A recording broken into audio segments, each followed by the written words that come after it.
చిప్పలు తయారు చేయడానికి వెళ్తున్నావా అని అడిగేవారు.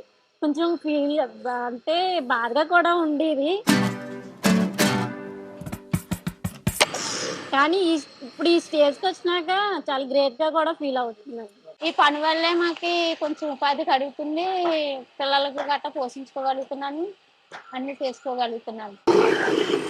ఏటికొప్పాక బొమ్మలు కొందరు స్థానిక మహిళలకు ఆర్థికంగా అండగా మారాయి.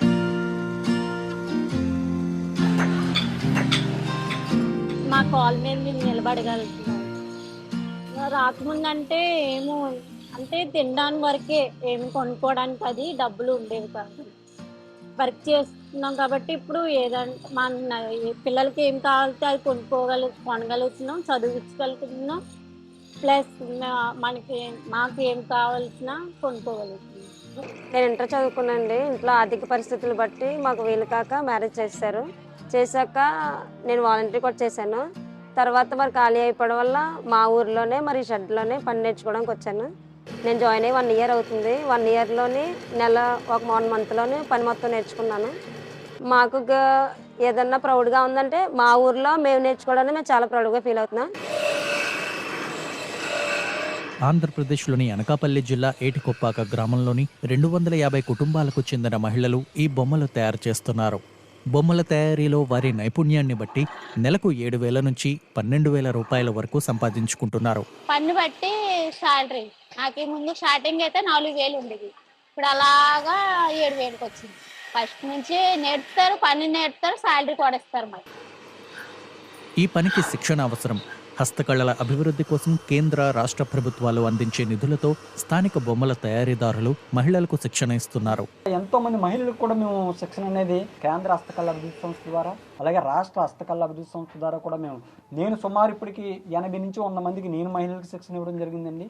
మా నాన్నగారు కూడా సుమారు అరౌండ్ 80 నుంచి 100 మంది మా నాన్నగారు శిక్షణ ఇచ్చారండి. అలాగే మా గురువర్యులు చిన్నయాచార్య గారు కూడా సుమారు 200 మందికి మహిళలకి ఆయన కూడా శిక్షణ ఇవ్వడం జరిగింది సార్. ఈ చెవులు ఇవి తయారు చేస్తాను నేను. ఇవి దీనికి అతుకుతారు. దీని కింద బుట్ట ఉంది కదా, ఇది తయారీ కింద బుట్ట తయారవుతుంది. ఇవన్నీ మేము తయారు చేస్తాము. ఇది వాంద గారు చేస్తారు. ఇవన్నీ తయారైన తర్వాత మొత్తం బొమ్మ తయారవుతుంది. ఈ వర్క్ చేయడం వల్ల మాకు చాలా సంతోషంగా ఉంది. దీనివల్ల మా కుటుంబానికి కూడా జీవనోపాధి కలుగుతుంది. అనేక మంది మహిళలు బొమ్మల తయారీ పనిని నేర్చుకుంటున్నారు. నేను గత 5 సంవత్సరాలుగా ఈ పని చేస్తున్నాను. ఈ బొమ్మలకు సంబంధించి చేతులు, జబ్బలు, పించాలు, కొప్పులు నేను తయారు చేస్తాను. మిగతా ఈ పని మొత్తం పూర్తి అయ్యేటప్పటికి వీటితో పూర్తవుతుంది.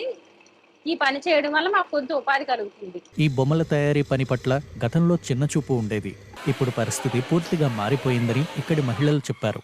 ఇప్పుడైతే నువ్వు అక్కడ పని చేస్తున్నావా, ఎలాంటి పడతావు, మేము కూడా వస్తాము, మాకు పని చూడు అని అడుగుతున్నారు. అతి కుప్పక్క టాయ్స్ 4 శతాబ్దాల నుంచి ఏటికొప్పాక బొమ్మలు ఉన్నాయని, అయితే ప్రధాని మోదీ ఏటికొప్పాక పేరును పలుమార్లు ప్రస్తావించడంతో ఇటీవల ప్రాచుర్యం బాగా లభిస్తోందని కళాకారులు చెబుతున్నారు.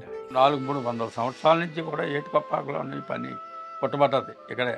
అప్పుడు మోట పనులు ఉండేయండి, కెమికల్ కలర్స్.